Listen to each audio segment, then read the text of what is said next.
ওই college student গুলো Russian Russian বলতো এবং আমার কানে আসতো। মানে কাইন্ড অফ ওরা হাসাহাসি করতো, রাশিয়ান বলতো। মানে খুবই অ্যানয়িং। পরবর্তীতে ওরা নোটিস করে যে আমি ওদের টিচার বা মিস, ওদের ক্লাস পাই না। পরের বছর আমি ওদের ক্লাস পেয়েছি। কেমন লাগে যখন স্টুডেন্টরা তোমাকে প্রপোজ করে? সেটা তোমার কাছে কেমন? করে নাই কেউ, তবে মজার মজার স্টোরি হয়। আমি বলি তোমাকে। যখন আমি ফার্স্ট জয়েন করি, মানে ঢাকা থেকে ব্যাক করলাম কবে 24-এ। তো ওই জব আর এই জব তো সিমিলার না। মানে আমার আগের জব ওটা আমার বেশি পছন্দের, বাট যাই হোক কোনো কারণে আমি যেহেতু বাসায় আসছি, তো তখন এসে এখানে একটা হাই স্কুল অ্যান্ড কলেজে জয়েন করি। ওটা দিয়ে আমি পরে জয়েন করছি। তো আমাকে প্রথমে কলেজের কোনো মানে ওই বিল্ডিং এ আমার যাওয়ারই দরকার নেই, মানে ক্লাসই পড়তো না বলতে গেলে। অ্যাডমিনিস্ট্রেশন বিল্ডিং ওখানে, বাট মাঝে মাঝে যাওয়া হতো। মেইনলি অন্য বিল্ডিং এ আমার ক্লাস। তো ওরা যখন প্রথম ক্লাসে যেতাম, উইন্টার সিজন ছিল, ওই কলেজ স্টুডেন্ট গুলো রাশিয়ান রাশিয়ান বলতো এবং আমার কানে আসতো। মানে কাইন্ড অফ ওরা হাসাহাসি করতো, রাশিয়ান বলতো।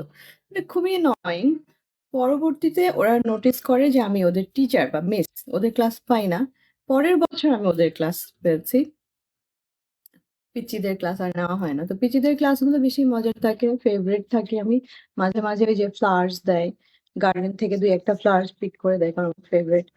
ওরা কেমন করে যেন জানে, তো ওদের সাথে আমার ফ্রেন্ডলি বন্ড। আর যখন আমি ওই যে বড়দের ক্লাস নেই, আমার কখনো ফ্লার্ট করেনি। ওরা হচ্ছে কয়েক আমার সামনে তো করেনি, বাট যতদিন জানতো না ততদিন রাশিয়ান বলছিল। এইটা প্রবলেম না সিফু। আচ্ছা, এটার পরের স্টোরি হচ্ছে ডিফারেন্ট। ওই জব শেষ করার পর আমার আরেকটা জব থাকতো ওখানে। বলা যায় পাইরেটস ভাই মনে মনে বলতেছে কি, আমি কেন জানলাম না আমি আবার স্কুলে ভর্তি হব। ঠিক আছে।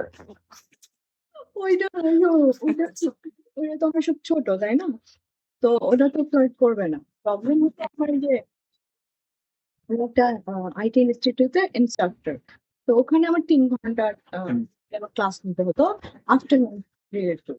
ওখানে ছিল আমার সিনিয়র, আমার ক্লাসে দু একজন, আমার junior, most of them are একজন দুজন সমবয়সী। তো কাইন্ড অফ একটা ল্যাবে 25 জন করে হ্যান্ডেল হয়েছে। তো ওখানকার মাঝে সিনিয়র জুনিয়র সব মেলায় ক্লাস। তো লিটারালি জুনিয়র গুলো এত বেয়াদব, সিনিয়ররা এরকম করে না। জুনিয়র কয়েকটা আছে যারা হয়তো বলে কমার্সে পড়ে ওর সামথিং। মানে কি যেন কথায় কথায় কি যেন বলে বসছে, ম্যাম আমার দিকে তো একবার তাকান না ওভাবে।